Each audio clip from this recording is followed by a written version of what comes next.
आज मूल्य है एकाग्रता।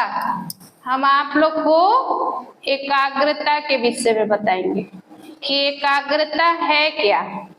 पता है क्या है? क्योंकि पढ़ाई के क्षेत्र में क्या है, एकाग्रता का बहुत महत्व है ना।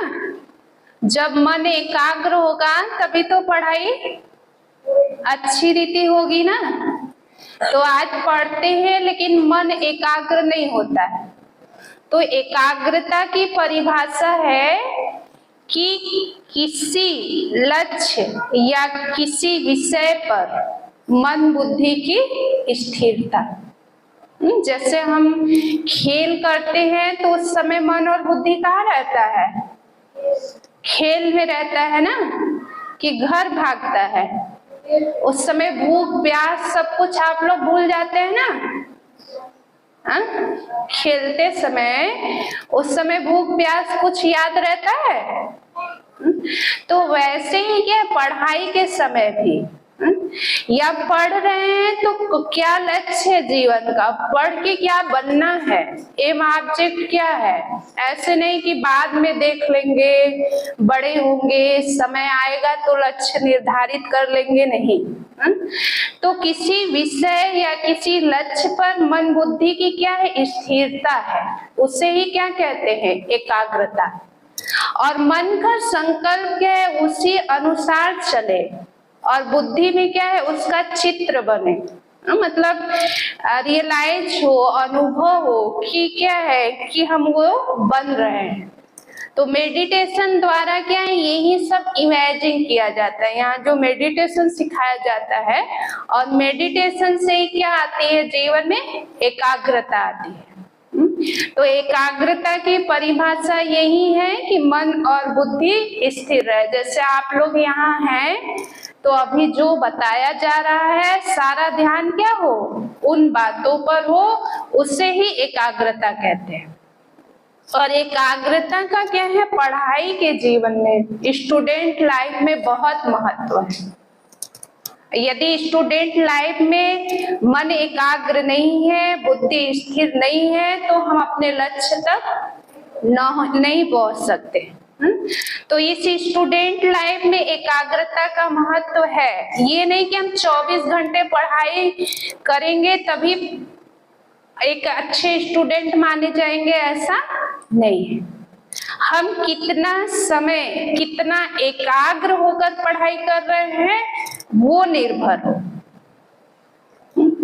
कम समय में यदि मन एकाग्र करके, बुद्धि स्थिर करके पढ़ाई कर रहे हैं, तो कम मेहनत में सफलता ज्यादा। किसी किसी स्टूडेंट को हम देखते हैं ना कि दिन रात पढ़ते रहेंगे, लेकिन नंबर कैसे आते हैं, तो बस दिखावा वाला पढ़ाई नहीं, यहाँ से पढ़ना है। हम 5 ही मिनट पढ़े लेकिन मन लगाकर, ध्यान लगाकर, उसे ही हम क्या कहते हैं, एकाग्रता कहते हैं। तो जितने भी आप महान आत्माओं को देखेंगे, उन्होंने भी एकाग्रता से ही अपने जीवन में सफलता हासिल की। एकाग्रता का सिर्फ पढ़ाई के क्षेत्र में ही नहीं महत्व है, हर क्षेत्र में महत्व है। एक साइंटिस्ट भी बनना है, इन्वेंशन करना है, तो उसके लिए क्या चाहिए, एकाग्रता चाहिए, मन की गहराई चाहिए, स्थिरता चाहिए, तभी हम कोई इन्वेंशन कर सकते हैं या रिसर्च कर सकते हैं। जैसे कि एक कहानी है कि एक बार आचार्य द्रोणाचार्य 5 पांडवों के साथ जंगल में घूमने गए, और उनके साथ एक कुत्ता भी गया। और वो लोग घूम ही रहे थे, टहल ही रहे थे कि इतने में क्या हुआ, वो कुत्ता आगे निकल गया और वो वहां पहुंचा जहां पर एक भील क्या कर रहा था, धनुष विद्या का अभ्यास कर रहा था, धनुष चलाने का। और वह जाकर क्या है, भील को भौंकने लगा। तो भील को क्या हो रहा था, विद्या को अपने ग्रहण करने में, सीखने में कठिनाई हो रही थी, क्योंकि कुत्ता बार बार भौंक रहा था। तो उस भील ने क्या किया, अपने बाड़ों से उसके मुख पे कई वार किए। जिससे कुत्ता का भौंकना बंद हो गया। और वो कुत्ता के दौड़ते दौड़ते फिर कहाँ गया? आचार्य द्रोणाचार्य के पास। तो आचार्य द्रोणाचार्य ने देखा कि इसका मतलब इस जंगल में हम लोगों के अलावा भी कोई है। तो वो कौन है? तो वो कुत्ते के पीछे पीछे आए उस भील के पास। तो वो भील अपने धनुष विद्या में निपुण था और अपने ही पास वो एक मूर्ति, एक प्रतिमा बनाकर रखा था। वह हूबहू कैसा था? आचार्य द्रोणाचार्य की तरह था। तो उनको क्या है, देखकर अपनी प्रतिमा आश्चर्य लगी। उन्होंने पूछा कि तुम्हारा गुरु कौन है? तो उस भील ने जवाब दिया कि मेरा गुरु यही है, मतलब उस मूर्ति की तरफ दिखाते हुए। तो आचार्य द्रोणाचार्य को ये लगा कि मेरा शिष्य कौन है? अर्जुन है, और मैं अर्जुन को एक श्रेष्ठ धनुधर विद्या ग्रहण करने का वरदान दे चुका हूँ, इसलिए अब कोई दूसरा धनुधारी आएगा तो मेरा वरदान क्या हो जाएगा? निष्फल हो जाएगा, मतलब सही साबित नहीं होगा। तो उन्होंने क्या किया कि उस भील से दक्षिणा में क्या मांगा? दाएं हाथ का अंगूठा मांगा। तो वो भील अपना दाएं हाथ का अंगूठा उनको दक्षिणा में दे दिया। वो भील कौन था पता है? क्या नाम था उसका? एकलव्य नाम था। उन्होंने अपना अंगूठा दे दिया है। द्रोणाचार्य ने इसलिए ले लिया कि ताकि वो आगे न चला जाए। तो कहने का भाव क्या है? इस कहानी से सीख क्या मिली पता है? कि यदि जीवन में लक्ष्य ऊंचा है तो मन बुद्धि क्या है? उस अनुसार, उस अनुरूप बन जाती है, माना उस लक्ष्य को हासिल कर लेता है। अब जैसे एकलव्य का लक्ष्य था कि मुझे श्रेष्ठ धनुधर बनना है, तो ओरिजिनल में गुरु नहीं थे, चैतन्य में नहीं थे, लेकिन वो प्रतिमा के आधार से ही क्या अपने लक्ष्य तक पहुंच गए। तो कहने का भाव है कि यदि आपके जीवन में स्थिरता है, मन एकाग्र है, तो कैसी भी परिवेश हो, कैसी भी स्थिति हो, आप अपने लक्ष्य तक पहुंच सकते हैं। इस कहानी से हमें ये सीख मिलती है। तो एकाग्रता की परिभाषा समझ में आई। अब जीवन में एकाग्रता लाना है ना। अब एकाग्रता के लाभ क्या है पता है? पहला है हमारी स्मरण शक्ति बढ़ती है। दूसरा, लक्ष्य की ओर अग्रसर होते हैं, ये लाभ है। कम समय में प्राप्ति ज्यादा होती है, और क्या? कार्य कुशलता आती है, और क्या प्राप्ति होती है? शोरगुल में भी कार्य कर सकते हैं। ये क्या है? एकाग्रता से फायदे हैं। और परीक्षा में भी क्या होते हैं? अच्छे नंबर आते हैं। ये भी पॉइंट है। ये सब लाभ है। ठीक है, हो गया, समझ में आ गया। कल से लाभ है कि स्मरण शक्ति, मेरा याददाश्त बढ़ता है, किसी भी सब्जेक्ट को हम आसानी से याद कर लेते हैं। दूसरा, बुद्धि लक्ष्य की ओर अग्रसर रहती है, मतलब जिस लक्ष्य से हम पढ़ाई कर रहे हैं या कोई कार्य कर रहे हैं, बुद्धि वहां ही निरंतर लगा रहता है। जैसे अभी तुम लोग यहाँ बैठे हो तो बुद्धि सारा ध्यान कहाँ है? यही है, बोर्ड पर, कि और कहीं है किसी का? तो इसी को क्या कहते हैं? एकाग्रता कहते हैं। कम समय में प्राप्ति ज्यादा होती है, मतलब मन को एकाग्र करके यदि हम पढ़ाई पढ़ेंगे तो 1 घंटे का जो चीज है वो हमें आधा घंटे में ही मिल जाएगी। समय वेस्ट नहीं जाएगा। कार्य कुशलता आती है, किसी भी कार्य को करने की क्षमता हमारे अंदर ज्यादा आती है। शोरगुल में भी कार्य कर सकते हैं। यदि मन एकाग्र है अंदर से तो बाहर कितना भी शोरगुल है, कुछ भी है, हम पढ़ाई अच्छे से पढ़ सकते हैं और परीक्षा में अच्छे नंबर आते हैं। ये क्या है? एकाग्रता से लाभ है। अब एकाग्रता को बढ़ाया कैसे जाए? एकाग्रता को बढ़ाने की विधि पता है? पहला है आत्मिक स्थिति का अभ्यास। जितना जितना क्या है कि हम अभ्यास करेंगे कि हम शरीर नहीं बल्कि हमें आत्मा है, त्रिकुटी के मध्य।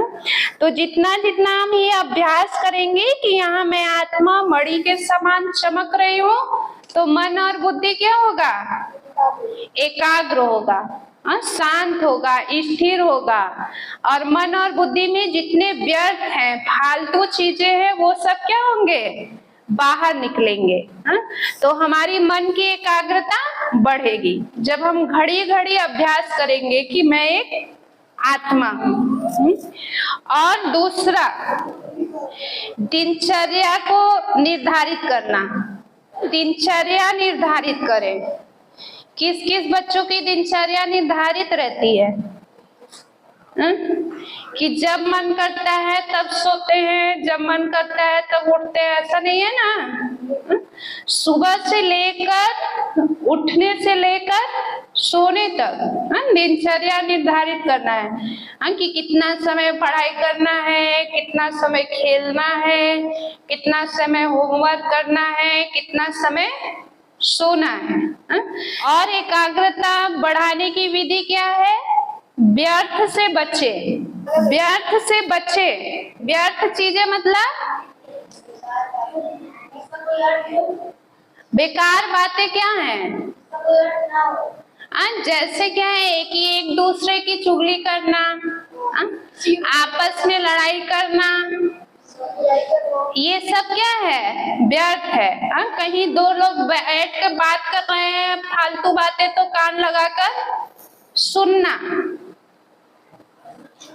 या अपनी बात मनवाना, किसी चीज के लिए जिद करना, रोना, ये सब क्या है? व्यर्थ है। तो इन सब चीजों से क्या करना है? बचना है। और क्या करना है?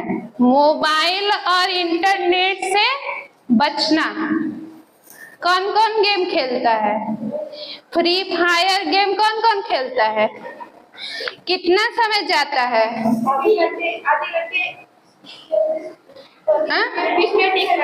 तो यदि एकाग्रता बढ़ानी है तो इन सब चीजों से क्या करना है? बचना है। जैसे आपके राष्ट्रपति कौन थे पूर्व के पहले? Doctor APJ Abdul Kalam. वो भी आपके देश के राष्ट्रपति रह चुके हैं, पूर्व राष्ट्रपति। उनकी विशेषता क्या है पता है? उनकी विशेषता ये थी कि वो राष्ट्रपति बनने से पहले उन्होंने जीवन में कभी भी टीवी नहीं देखा। टीवी नहीं देखा। और वो भारत के क्या बन गए? तो यदि लक्ष्य को हासिल करना है, जो भी लक्ष्य लेकर पढ़ाई कर रहे हैं, तो उसके लिए क्या करना है? सारा ध्यान उस लक्ष्य पे केंद्रित करना है। ये नहीं कि घंटों घंटों टीवी देख रहे हैं, धारावाहिक देख रहे हैं, उसमें मन लग रहा है और पढ़ाई में मन नहीं लग रहा है। या मोबाइल आजकल आ गया है, फ्री फायर गेम नहीं समझ में आ रहा है तो चैटिंग, व्हाट्सएप। तो इन सब चीजों से क्या करना है? बचना है। और क्या करना है? एकाग्रता बढ़ाने के लिए अच्छी किताबें पढ़नी है।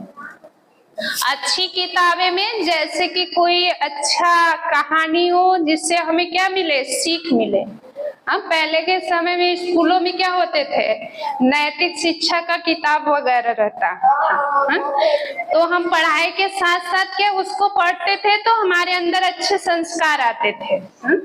तो यहाँ पे यही है कि यदि एकाग्रता बढ़ानी है तो क्या करने? अच्छे अच्छे पुस्तक जिससे आपको सही नॉलेज मिले। फालतू पुस्तक नहीं जो दुनिया में आते हैं, हाँ, जिसे अखबार कह लीजिए, सरस सलील कह लीजिए, क्या क्या, वो सब नहीं। हाँ, जो अच्छे पुस्तक हो, जिससे आपको एक लक्ष्य मिले, जिसके जीवन से एक सीख मिले, वही सब किताबें पढ़नी है। और एकाग्रता कैसे बढ़ाई जाए? क्या है? हो सके तो रोज थोड़ा समय मौन में रहना है। मौन रहना मतलब चुप रहना, शांत रहना, चुप रहना। हाँ, मौन व्रत। और मौन व्रत ये नहीं कि बस मुख का व्रत। मुख से तो क्या है, मम्मी पापा से किनारे हैं और मन में क्या चल रहा है? हाँ, खिचड़ी पकड़ी नहीं। मौन जब मुख का है तो अंदर भी मौन रहना है। हाँ, अंदर भी फालतू चीजें नहीं चलनी चाहिए। और क्या करना है? एकाग्रता को बढ़ाने के लिए मेडिटेशन करना है। मेडिटेशन यही आ जाएगा, आत्मिक स्थिति का अभ्यास इसी में आ जाएगा।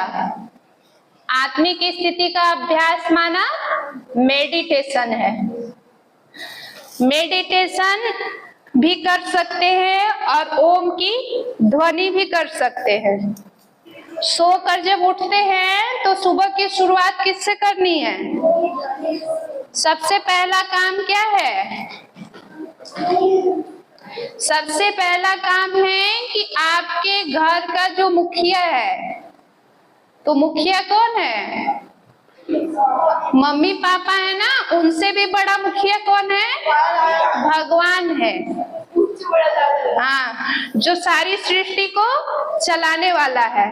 ठीक है, तो सुबह की शुरुआत क्या करनी है? भगवान की याद से। जब आप मेडिटेशन करेंगे, मन से भगवान को याद करेंगे, तो बुद्धि क्या होगा? रिफ्रेश होगा। और फिर जब आप जो भी कुछ पढ़ेंगे वो आपके मन और बुद्धि में जाकर स्थिर रहेगा, मतलब वो चीजें याद रहेगी, एकाग्रता आएगी। ठीक है, तो ये क्या है? एकाग्रता बढ़ाने की विधि है। आ गई समझ में? ओ